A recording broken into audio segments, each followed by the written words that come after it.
ਇੱਥੋਂ ਕਾਫਲੇ ਆਏ ਸਨ ਜਿਹੜੇ ਬਜ਼ੁਰਗਾਂ ਨੇ ਦੱਸਿਆ ਬੈਦੀ ਸਾਹਿਬ ਨੇ, ਤੇ ਇੱਥੋਂ ਆ ਕੇ ਮੋੜ ਲੈ ਕੇ ਤੇ ਉਹ ਇਹ ਦਰਿਆ ਵਾਲੀ ਸਾਈਡ ਨੂੰ ਜਾਂਦੇ ਸਨ, ਠੀਕ ਹੈ ਨਾ।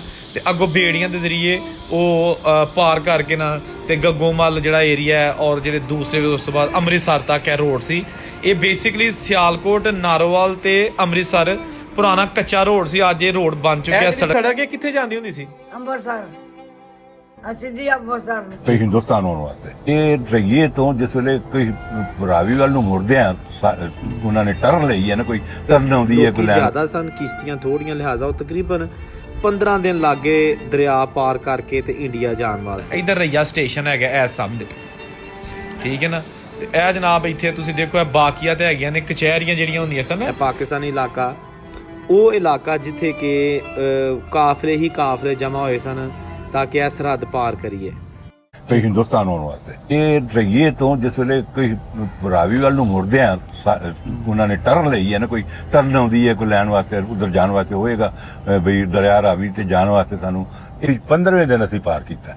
14-15 ਦਿਨ ਅਸੀਂ ਉੱਥੇ ਦਰਿਆ ਦੇ ਉਸ ਕਿਨਾਰੇ ਤੇ ਖੁੱਲੀ ਛੱਤ ਥੱਲੇ ਬੈਠੇ ਰਹੇ ਆ, ਬੇੜੀਆਂ ਰਾਏ ਪਾਰ ਕੀਤਾ। ਕਿਹੜੇ ਪਿੰਡ ਪਹੁੰਚੇ ਸੀ ਇੱਧਰ? ਤੇ ਅਸੀਂ ਪਹੁੰਚੇ ਸਾਂ ਗੱਗੋਮੱਲ। ਜੀ अस्सलाम वालेकुम दोस्तों, मैं औरंगजेब बेग एक नवी कहानी ਨਾਲ ਤੁਹਾਡੀ ਖਿਦਮਤ 'ਚ ਹਾਜ਼ਰ। ਤੇ ਅੱਜ ਦੀ ਕਹਾਣੀ ਜਿਹੜੀ ਹੈ ਨਾ ਉਹ ਕੁਝ ਇਸ ਤਰ੍ਹਾਂ ਦੀ ਹੈ ਕਿ ਇੱਕ ਬਜ਼ੁਰਗ ਜਿਹੜੇ ਕਿ ਲਹਿੰਦੇ ਪੰਜਾਬ ਤੋਂ ਚੜ੍ਹਦੇ ਪੰਜਾਬ 'ਚ ਗਏ, ਉਦੋਂ ਬੱਚੇ ਸਨ। ਉਹਨਾਂ ਦਾ ਨਾਮ ਸੀ ਧਰਮਪਾਲ ਬੇਦੀ, ਪਿੰਡ ਉਹਨਾਂ ਦਾ ਬਾਠਾਂ ਵਾਲਾ, ਤਹਿਸੀਲ ਤੇ ਜ਼ਿਲ੍ਹਾ ਨਾਰੋਵਾਲ। ਉਹਨਾਂ ਨੇ ਸਾਵਲ ਧਾਮੀ ਸਾਹਿਬ ਨੂੰ ਇੰਟਰਵਿਊ ਦਿੱਤਾ, ਜਿਹੜੀ ਤੁਸੀਂ ਥੋੜੀ ਜਿਹੀ ਝਲਕੀ ਦੇਖੀ ਹੈ, ਔਰ ਉਸ ਇੰਟਰਵਿਊ ਦਾ ਜਿਹੜਾ ਮੁਕੰਮਲ ਲਿੰਕ ਮੈਂ ਤੁਹਾਨੂੰ ਡਿਸਕ੍ਰਿਪਸ਼ਨ 'ਚ ਦੇ ਦਿੱਤਾ। ਤੁਸੀਂ ਉਹ 47ਨਾਮਾ ਚੈਨਲ ਦੇ ਇੰਟਰਵਿਊ ਡਿਸਕ੍ਰਿਪਸ਼ਨ 'ਚੋਂ ਦੇਖ ਸਕਦੇ ਹੋ। ਲੇਕਿਨ ਉਹਨਾਂ ਨੇ ਜ਼ਿਕਰ ਕੀਤਾ ਕਿ ਜੇ ਅਸੀਂ ਬਾਠਾਂ ਵਾਲੇ ਤੋਂ ਇੱਕ ਕਾਫਲੇ ਦੇ ਨਾਲ ਜਿਹੜਾ ਕਿ ਲਾਹੌਰੋਂ ਆ ਰਿਹਾ ਸੀ, ਅਸੀਂ ਉਹਦੇ ਨਾਲ ਆਪਣੇ ਬਾਠਾਂ ਵਾਲੇ ਦੇ ਕੋਲ, ਬਾਠਾਂ ਵਾਲਾ ਰਈਆ ਦੇ ਕੋਲ, ਰਈਆ ਖਾਸ ਤੇ ਆਖਰੀ ਪਿੰਡ ਹੈਗਾ ਬਾਰਡਰ ਤੇ, ਇਹਦੇ ਕੋਲ ਦਰਿਆ ਹੈ ਤੇ ਅੱਗੇ ਫਿਰ ਦੂਸਰਾ ਇਲਾਕਾ ਹੈ। ਉਹਨਾਂ ਨੇ ਕਿਹਾ ਅਸੀਂ ਉੱਥੋਂ ਫਿਰ ਅਸੀਂ ਉਸ ਪਿੰਡ ਵਾਲੇ ਜਿਹੜੇ ਬਾਠਾਂ ਵਾਲੇ ਦੇ ਪਿੰਡ ਵਾਲੇ ਜਿਹੜੇ ਸਨ ਹਿੰਦੂ ਮੁਸਲਿਮ, ਉਹ ਉਸ ਕਾਫਲੇ ਨਾਲ ਰਲ ਕੇ ਤੇ ਅਸੀਂ ਚਲੇ ਗਏ ਦਰਿਆ ਦੇ ਕਿਨਾਰੇ ਤੇ। ਔਰ ਉਹ ਦਰਿਆ ਦੇ ਕਿਨਾਰੇ ਤੇ ਬੇੜੀਆਂ ਜਿਹੜੀਆਂ ਨੇ ਪਾਕਿਸਤਾਨ ਵਾਲੇ ਹਿੱਸੇ ਤੋਂ ਇੰਡੀਆ ਵਾਲੇ ਹਿੱਸੇ ਦੇ ਵਿੱਚ ਲੈ ਕੇ ਜਾਂਦੀਆਂ ਸਨ। ਮਲਾਹ ਉਹ ਜਿਹੜੇ ਨਾ ਉਹ ਬੇੜੀਆਂ ਚਲਾਉਂਦੇ ਸਨ। ਤੇ ਅਸੀਂ 15 ਦਿਨ ਉਸ ਜਿਹੜਾ ਨਾ ਕਿਨਾਰਾ ਪਾਕਿਸਤਾਨ ਵਾਲੀ ਸਾਈਡ ਵਾਲਾ ਉੱਥੇ ਬੈਠੇ ਰਹੇ ਤਾਂ ਕਿ ਸਾਡੀ ਵਾਰੀ ਆਏ, ਕਿਉਂਕਿ ਕਾਫਲਾ ਲੱਖਾਂ ਦੇ ਵਿੱਚ ਸੀ, ਬਹੁਤ ਜ਼ਿਆਦਾ ਤਾਦਾਦ 'ਚ ਮਾਈਆਂ, ਬਾਬੇ, ਬਜ਼ੁਰਗ, ਬੱਚੇ ਸਨ। ਲਿਹਾਜ਼ਾ ਉਹ ਫਿਰ ਜਿਹੜਾ ਨਾ ਇਹਨਾਂ ਦੀ 15 ਦਿਨਾਂ ਬਾਅਦ ਵਾਰੀ ਆਈ। ਤੇ ਇਹ ਉਹ ਇਲਾਕੇ ਨੇ, ਕਿਉਂਕਿ ਮੈਂ ਬਜ਼ੁਰਗਾਂ ਨਾਲ ਗੱਲਾਂ ਕੀਤੀਆਂ, ਉਹਨਾਂ ਕਿਹਾ ਜੀ ਇੱਥੋਂ ਹੀ ਬੇੜੀਆਂ ਚੱਲਦੀਆਂ ਹੁੰਦੀਆਂ ਸਨ। ਤੇ ਚਲੋ ਤੁਹਾਨੂੰ ਉਹ ਇਲਾਕੇ ਵਿਖਾਲਨੇ ਆ, ਇਹ ਕਿੱਥੇ ਨੇ, ਇਹ ਸਾਰੀ ਇਨਫੋਰਮੇਸ਼ਨ ਤੁਹਾਨੂੰ ਇਸ ਵੀਡੀਓ 'ਚ ਦਿੰਦੇ ਆ। ਅੱਛਾ ਦੋਸਤੋ, ਇਹ ਸੜਕ ਜਾਂਦੀ ਹੈ ਰਈਆ ਨੂੰ, ਰਈਆ ਸਟੇਸ਼ਨ, ਤੇ ਇਹ ਚੌਕ ਹੈਗਾ। ਤੇ ਇਹ ਇਲਾਕਾ ਤੁਸੀਂ ਦੇਖ ਰਹੇ ਹੋ, ਇੱਥੇ ਹੁੰਦੀਆਂ ਸਨ ਕਚਹਿਰੀਆਂ, ਜਿਹੜੀਆਂ ਰਈਆ ਖਾਸ ਕਚਹਿਰੀਆਂ ਹੁੰਦੀਆਂ ਸਨ ਇਸ ਇਲਾਕੇ ਦੇ ਵਿੱਚ, ਚੌਕ ਦੇ ਵਿੱਚ ਹੁੰਦੀਆਂ ਸਨ। ਇਹ ਜਾ ਰਹੀ ਹੈ ਨਾਰੋਵਾਲ ਨੂੰ, ਠੀਕ ਹੈ ਨਾ। ਇਹ ਚੌਕ ਹੈਗਾ ਜਿਹੜਾ ਬਜ਼ੁਰਗਾਂ ਨੇ ਜ਼ਿਕਰ ਕੀਤਾ ਹੈ ਕਿ ਅਸੀਂ ਬਾਠਾਂ ਵਾਲੇ ਤੋਂ ਰਈਏ ਨੂੰ ਦਰਿਆ ਨੂੰ ਮੁੜੇ ਸਾਂ। ਤੇ ਇਹ ਜਨਾਬ ਰੋਡ ਜਾ ਰਿਹਾ ਦਰਿਆ ਨੂੰ। ਇੱਥੋਂ ਤਕਰੀਬਨ 1.5 ਕਿਲੋਮੀਟਰ ਦੂਰ ਬਾਰਡਰ ਹੈਗਾ ਜਿਹੜਾ ਇਹ ਰਸਤਾ ਹੈ। ਇੱਥੋਂ ਜਨਾਬ ਸਿੱਧੇ ਅੱਗੇ ਲੋਕੀ ਅੰਮ੍ਰਿਤਸਰ ਜਾਂਦੇ ਸਨ। ਤੇ ਇਹ ਬਾਠਾਂ ਵਾਲਾ ਬੱਦੋਮੱਲੀ ਏਰੀਆ, ਇਹ ਵਿੱਚੋਂ ਵਿੱਚ ਲਾਹੌਰੋਂ ਨਿਕਲਦਾ। ਇੱਥੋਂ ਕਾਫਲੇ ਆਏ ਸਨ ਜਿਹੜੇ ਬਜ਼ੁਰਗਾਂ ਨੇ ਦੱਸਿਆ ਬੈਦੀ ਸਾਹਿਬ ਨੇ, ਤੇ ਇੱਥੋਂ ਆ ਕੇ ਮੋੜ ਲੈ ਕੇ ਤੇ ਉਹ ਇਹ ਦਰਿਆ ਵਾਲੀ ਸਾਈਡ ਨੂੰ ਜਾਂਦੇ ਸਨ, ਠੀਕ ਹੈ ਨਾ। ਤੇ ਅੱਗੋਂ ਬੇੜੀਆਂ ਦੇ ਜ਼ਰੀਏ ਉਹ ਪਾਰ ਕਰਕੇ ਨਾ ਤੇ ਗੱਗੋਮੱਲ ਜਿਹੜਾ ਏਰੀਆ ਹੈ ਔਰ ਜਿਹੜੇ ਦੂਸਰੇ ਉਸ ਤੋਂ ਬਾਅਦ ਅੰਮ੍ਰਿਤਸਰ ਤੱਕ ਇਹ ਰੋਡ ਸੀ। ਇਹ ਬੇਸਿਕਲੀ ਸਿਆਲਕੋਟ, ਨਾਰੋਵਾਲ ਤੇ ਅੰਮ੍ਰਿਤਸਰ ਪੁਰਾਣਾ ਕੱਚਾ ਰੋਡ ਸੀ। ਅੱਜ ਇਹ ਰੋਡ ਬਣ ਚੁੱਕਿਆ, ਸੜਕ ਬਣੀ ਹੈ, ਲੇਕਿਨ ਉਸ ਦੌਰ ਦੇ ਵਿੱਚ ਹੈ ਕੱਚਾ ਰੋਡ ਹੁੰਦਾ ਸੀ। ਇਸ ਸਾਈਡ ਤੋਂ ਕਾਫਲੇ ਆਉਂਦੇ ਹੁੰਦੇ ਸਨ। ਇੱਧਰ ਰਈਆ ਸਟੇਸ਼ਨ ਹੈਗਾ ਇਸ ਸਾਹਮਣੇ, ਠੀਕ ਹੈ ਨਾ। ਤੇ ਇਹ ਜਨਾਬ ਇੱਥੇ ਤੁਸੀਂ ਦੇਖੋ ਇਹ ਬਾਕੀਆਂ ਤੇ ਹੈਗੀਆਂ ਨੇ ਕਚਹਿਰੀਆਂ ਜਿਹੜੀਆਂ ਹੁੰਦੀਆਂ ਸਨ। ਇਹ 1947 ਦੀ ਪਾਰਟੀਸ਼ਨ ਤੋਂ ਪਹਿਲੇ ਇਹ ਉਹਨਾਂ ਦੇ ਕੁਝ ਬਾਕੀਆਂ ਤਾਂ ਅੱਜ ਵੀ ਕੁਝ ਪੁਰਾਣੀਆਂ ਇਮਾਰਤਾਂ ਇੱਥੇ ਮੌਜੂਦ ਨੇ। ਕਿੱਕਰਾਂ ਦਾ ਬੜਾ ਵੱਡਾ ਇੱਥੇ ਜੰਗਲ ਹੁੰਦਾ ਸੀ। ਤੇ ਇੱਥੇ ਜਨਾਬ ਅੱਜ ਵੀ ਸਕੂਲ ਏ ਤੇ ਰਈਆ ਥਾਣਾ ਏ ਤੇ ਇੱਕ ਮਸਜਿਦ ਏ। ਇਹ 3 ਚੀਜ਼ਾਂ ਬਚੀਆਂ ਨੇ, ਸਕੂਲ, ਥਾਣਾ ਤੇ ਮਸਜਿਦ। ਬਾਕੀ ਹਰ ਚੀਜ਼ ਮਿਲਿਆ ਮੇਡ, ਬਲਕਿ ਨਿਸਤੋ ਨਬੂਦ, ਬਲਕਿ ਸਫਾ ਹਸਤੀ ਤੋਂ ਮਿਟ ਚੁੱਕੀ ਹੈ। ਤੇ ਕੋਈ ਇਹ ਨਹੀਂ ਗੈਸ ਕਰ ਸਕਦਾ ਕਿ ਇਸ ਇਲਾਕੇ 'ਚ ਕਚਹਿਰੀਆਂ ਹੁੰਦੀਆਂ ਸਨ। ਤੇ ਇਹ ਨਾਰੋਵਾਲ ਰੋਡ ਏ, ਇੱਧਰ ਹੀ ਗੁਰਪ੍ਰੀਤ ਸਿੰਘ ਘੁੱਗੀ ਦਾ ਪਿੰਡ ਕੁੱਲਾ ਮੰਡਿਆਲਾ ਹੈ, ਇੱਥੋਂ ਬਿਲਕੁਲ ਨਾਲ, ਠੀਕ ਹੋ ਗਿਆ। ਤੇ ਚਲੋ ਹੁਣ ਜਨਾਬ ਤੁਹਾਨੂੰ ਹੌਲੀ ਲੈ ਕੇ ਚੱਲਦੇ ਆ ਬਾਰਡਰ ਵਾਲੀ ਸਾਈਡ ਤੇ, ਔਰ ਦਰਿਆ ਤੇ ਜਾ ਕੇ ਤੇ ਉਹ ਪੁਆਇੰਟ ਵੇਖਦੇ ਆ ਜਿੱਥੇ ਬੇੜੀਆਂ ਸਨ ਤੇ ਜਿੱਥੋਂ ਬਜ਼ੁਰਗ ਬਾਰਡਰ ਪਾਰ ਕੀਤਾ। ਨਾਂ ਕੀ ਹੈ ਤੁਹਾਡਾ? ਮੇਰਾ ਪਹਿਲਾਂ ਅੱਲਾ ਰੱਖੀ ਸੀ ਨਾ, ਤੇ ਹੁਣ ਸਰਈਆ ਬੇਗਮ। ਤੇ ਇਹ ਪਿੰਡ ਕਿਹੜਾ? ਪਿੰਡ ਚਰਕ ਵਾਲੀਆਂ ਖਰਚੀਆਂ, ਚਰਕ ਵਾਲੀਆਂ ਖਰਚੀਆਂ। ਇਹ ਜਿਹੜਾ ਪਿੰਡ ਖਲਚੀਆਂ ਏ, ਇਹ ਬਾਰਡਰ ਦਾ ਏਰੀਆ? ਆਹੋ ਬਾਰਡਰ ਦੀ ਸਾਰਾ। ਪਹਿਲਾਂ ਬੜਾ ਵੱਡਾ ਪਿੰਡ ਹੁੰਦਾ ਸੀ। ਬੜਾ ਵੱਡਾ ਘਰ ਪਿੰਡ ਸੀ। ਤੁਹਾਡੀ ਉਮਰ ਕਿੰਨੀ ਕੁ ਹੋਣੀ ਹੈ? 90 ਹੋ ਗਈ ਹੈ। ਇਹ ਜਿਹੜੀ ਸੜਕ ਹੈ ਕਿੱਥੇ ਜਾਂਦੀ ਹੁੰਦੀ ਸੀ? ਅੰਮ੍ਰਿਤਸਰ ਅਸੀਂ ਦੀ ਅੰਮ੍ਰਿਤਸਰ ਨੂੰ ਅਗੇ ਜਿਹੜਾ ਆ ਜਾਂਦਾ ਫਿਰ ਅੱਗੇ ਅੰਮ੍ਰਿਤਸਰ ਆ ਜਾਂਦਾ। ਤੇ ਲੋਕੀ ਇੱਥੋਂ ਦੀ ਜਾਂਦੇ ਹੁੰਦੇ ਸਨ? ਮੈਂ ਅੰਮ੍ਰਿਤਸਰ ਵੇਖਿਆ। ਇੱਥੋਂ ਦੀ ਗਏ ਸੋ? ਮੈਂ ਦਿੱਲੀ ਵੀ ਗਈ ਸਾਂ। ਦਿੱਲੀ ਗਈ ਸਾਂ।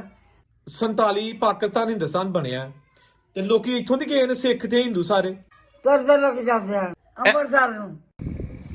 ਅੱਛਾ, ਤੁਸੀਂ ਇਹ ਖਤੂਨ ਬਜ਼ੁਰਗਾਂ ਦੀ ਮਾਂ ਜੀ ਹੋਰਾਂ ਦੀ ਗੱਲ ਸੁਣੀ। ਇਹਨਾਂ ਵੀ ਕਿਹਾ ਕਿ ਜੀ ਇਹੋ ਹੀ ਰਸਤੇ ਨੇ ਜਿੱਥੋਂ ਦੀ 1947 ਦੀ ਜਦੋਂ ਪਾਰਟੀਸ਼ਨ ਹੋਈ ਤੇ ਕਾਫਲੇ ਉਹ ਦਰਿਆ ਪਾਰ ਕੀਤੇ, ਬਾਰਡਰ ਕ੍ਰਾਸ ਕੀਤਾ ਉਹਨਾਂ ਨੇ। ਤੇ ਦਰਿਆ ਦੇ ਵਿੱਚ ਉਦੋਂ ਪਾਣੀ ਵੀ ਆਇਆ ਸੀ, ਇਸ ਲਈ ਕਿ ਉਹ ਬਾਰਿਸ਼ਾਂ ਦਾ ਸੀਜ਼ਨ ਸੀ, ਬਾਰਿਸ਼ਾਂ ਬਹੁਤ ਹੁੰਦੀਆਂ ਰਹੀਆਂ ਨੇ।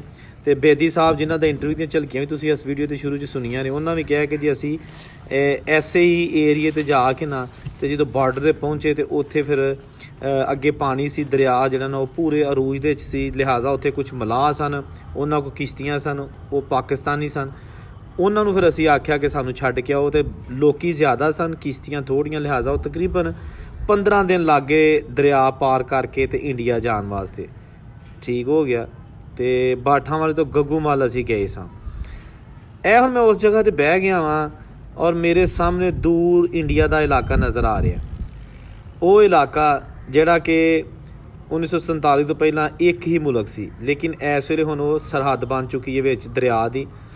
ਰਾਵੀ ਜਿਹੜਾ ਕਿ ਹੁਣ ਇਸ ਵੇਲੇ ਦੋਹਾਂ ਮੁਲਕਾਂ ਦੀ ਇੱਕ ਸਰਹੱਦ ਦੇ ਸ਼ਕਰਗੜ੍ਹ ਵਾਲੇ ਏਰੀਏ ਤੋਂ ਲੈ ਕੇ ਤੇ ਇਹ ਤਕਰੀਬਨ ਸ਼ੇਖੂਪੁਰੇ ਦੇ ਜ਼ਿਲ੍ਹੇ ਤੱਕ ਜਿਹੜਾ ਨਾ ਇਹ ਕਾਲਾ ਖਤਾਈ ਵਾਲੀ ਸਾਈਡ ਤੱਕ ਇਹ ਬਾਰਡਰ ਦਾ ਇੱਕ ਹਿੱਸਾ ਬਣ ਗਿਆ।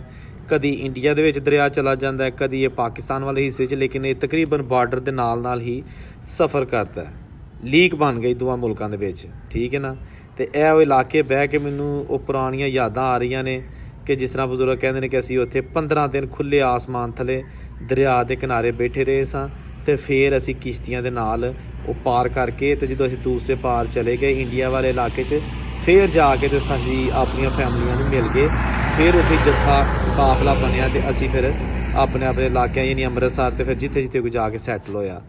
ਤੇ ਇਹ ਦਰਿਆ, ਇਹ ਕਿਨਾਰੇ, ਇਹ ਪਾਣੀ, ਇਹ ਸਭ ਉੱਥੇ ਹੀ ਮੌਜੂਦ ਹੈ, ਸਭ ਆਪਣੀ ਰੂਟੀਨ ਦੇ ਨਾਲ ਬਹਿ ਰਿਹਾ ਹੈ। ਲੇਕਿਨ ਇਹ ਜਿਹੜੀਆਂ ਯਾਦਾਂ ਨੇ, ਜਿਹੜੇ ਨਕੂਸ਼ ਨੇ ਬਜ਼ੁਰਗਾਂ ਦੇ, ਜਿੱਥੇ ਉਹਨਾਂ ਦੇ ਪੈਰ ਲੱਗੇ ਸਨ, ਖਾ ਉਹ ਮੁਸਲਮਾਨ ਸਨ, ਖਾ ਹਿੰਦੂ ਸਨ, ਖਾ ਸਿੱਖ ਸਨ, ਜਿਹੜੇ ਮਾਸੂਮ ਲੋਕ ਇੱਥੋਂ ਦੀ ਗੁਜ਼ਰੇ, ਅੱਜ ਮੈਂ ਉਹਨਾਂ ਦੀਆਂ ਯਾਦਾਂ ਤਾਜ਼ਾ ਕਰਨ ਇਸ ਕਿਨਾਰੇ 'ਤੇ ਪਹੁੰਚਿਆ ਵਾਂ। ਇਹ ਜਨਾਬ ਦਰਿਆ ਤੇ ਮੈਂ ਪਾਰ ਨਹੀਂ ਕਰ ਸਕਦਾ ਬਗੈਰ ਵੀਜ਼ੇ ਤੋਂ, ਲੇਕਿਨ ਇਹ ਫਿਰ ਮੈਂ ਆਪਣੇ ਇਲਾਕੇ 'ਚ ਸਕਣਾ ਵਾਂ। ਇਹ ਪਾਕਿਸਤਾਨੀ ਇਲਾਕਾ, ਉਹ ਇਲਾਕਾ ਜਿੱਥੇ ਕਿ ਕਾਫਲੇ ਹੀ ਕਾਫਲੇ ਜਮ੍ਹਾਂ ਹੋਏ ਸਨ ਤਾਂ ਕਿ ਇਹ ਸਰਹੱਦ ਪਾਰ ਕਰੀਏ।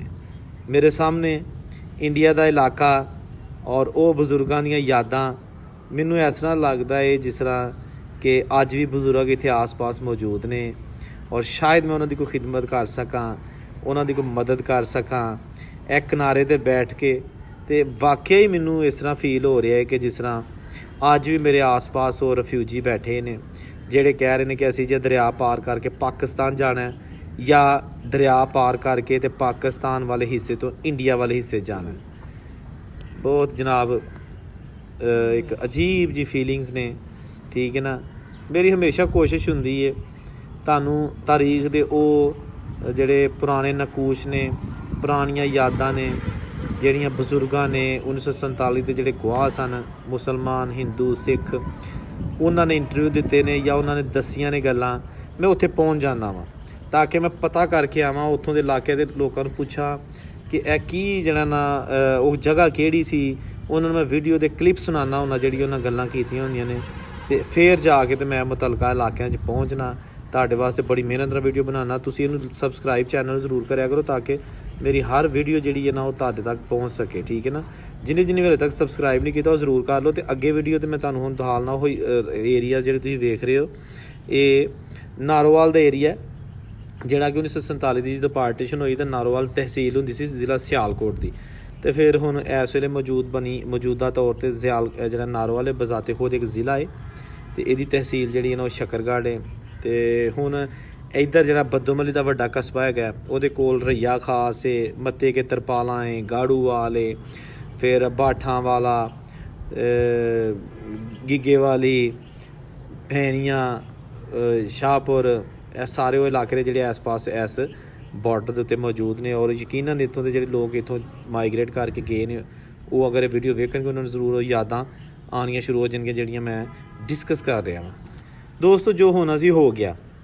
ਜੋ ਜ਼ੁਲਮ ਸਿਤਮ ਦੀਆਂ ਦਾਸਤਾਨਾਂ ਲਿਖੀਆਂ ਗਈਆਂ ਉਹਦੇ ਤੋਂ ਸਬਕ ਸਿੱਖਣਾ ਚਾਹੀਦਾ। ਆਇੰਦਾ ਕੋਸ਼ਿਸ਼ ਕਰਨੀ ਚਾਹੀਦੀ ਹੈ ਕਿ ਜਿਹੜੇ ਬਜ਼ੁਰਗਾਂ ਨੇ ਜ਼ੁਲਮ ਸਿਤਮ ਵੇਖੇ, ਜਿਹੜੇ ਉਹਨਾਂ 'ਤੇ ਉਸ ਵਕਤ ਦੇ ਵਿੱਚ ਪ੍ਰੋਬਲਮਸ ਆਈਆਂ, ਮੁਸ਼ਕਲਾਤ ਆਈਆਂ, ਆਇੰਦਾ ਅਸੀਂ ਨਵੀਂ ਨਸਲ ਜਿਹੜੀ ਹੈ ਨਾ ਉਹ ਐਸੇ ਇਕਦਾਮਾਤ ਕਰੀਏ ਕਿ ਲੜਾਈਆਂ ਝਗੜਿਆਂ ਨਫ਼ਰਤਾਂ ਦੇ ਵਿੱਚੋਂ ਜਾਨ ਛੁਡਾ ਕੇ ਤੇ ਪਿਆਰ ਮੁਹੱਬਤ ਦੀ ਫਿਜ਼ਾ ਕਾਇਮ ਕਰੀਏ ਤਾਂ ਕਿ ਅਸੀਂ ਜਿਹੜੀਆਂ ਮਾਜ਼ੀ ਦੀਆਂ ਤਬਾਹਕਾਰੀਆਂ ਨੇ ਉਹਨਾਂ ਤੋਂ ਬਚਿਆ ਜਾ ਸਕੇ। ਔਰੰਗਜ਼ੇਬ ਨੂੰ ਇਜਾਜ਼ਤ ਦਿਓ। ਰੱਬ ਰਾਖਾ।